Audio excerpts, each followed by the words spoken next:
میت کا سوگ. حضرت زینب بنت جہش کے بھائی کا انتقال ہو گیا. 3 دن بعد انہوں نے خوشبو منگوائی اور اس کو ملا.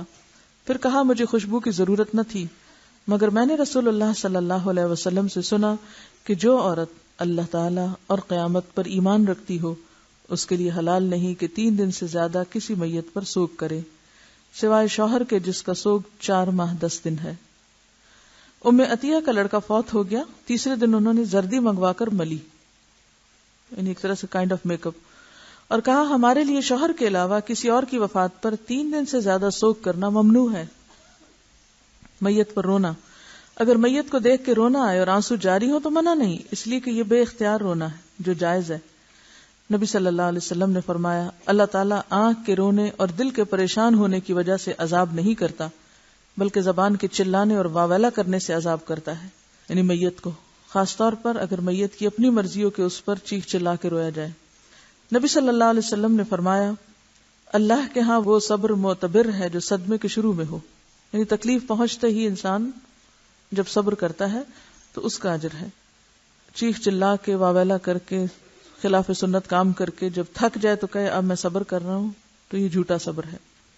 حضرت عبداللہ بن مسعود روایت کرتے ہیں کہ رسول اللہ صلی اللہ علیہ وسلم نے فرمایا وہ ہم میں سے نہیں جو رخسار پیٹے، یعنی منہ پہ تھپڑ مارے، گریبان پھاڑے اور جاہلیت کی پکارے، یعنی نوحہ اور واویلا کرنے والوں کا تعلق ہم سے نہیں.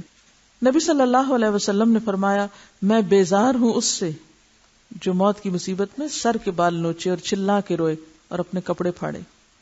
رسول اللہ صلی اللہ علیہ وسلم نے فرمایا اللہ تعالیٰ فرماتا ہے میرے مومن بندے کے لیے بہشت ہے جس کے پیارے کو میں اہل دنیا میں سے قبض کرتا ہوں اور وہ اس کی موت پہ صبر کرتا ہے.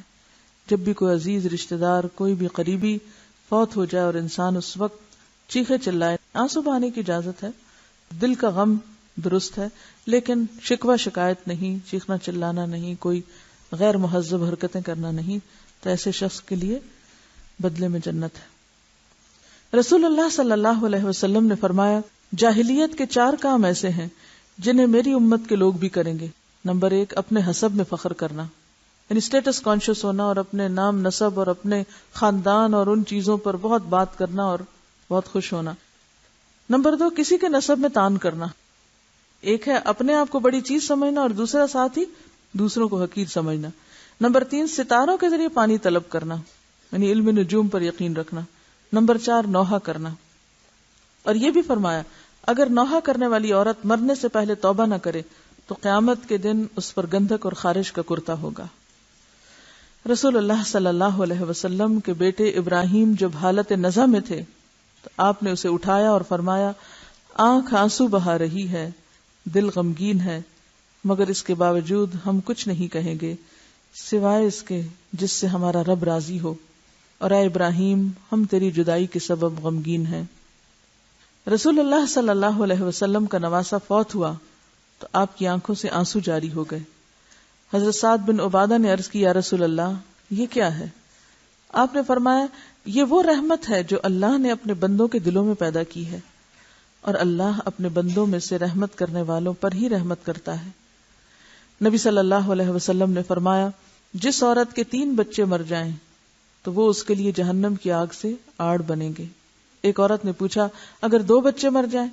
فرمایا 2 بچے بھی. حضرت ابو ہریرہ سے روایت ہے کہ اس سے مراد وہ بچے ہیں جو ابھی بالغ نہ ہوئے ہوں، چھوٹے ہی بچپن میں. ایک اور روایت میں ہے کہ اللہ تعالیٰ ان بچوں پر اپنی رحمت اور فضل کے سبب اس شخص کو، یعنی ان کے والد کو، جنت میں داخل کرے گا. ظاہر ہے جب صبر کریں گے تو ہی.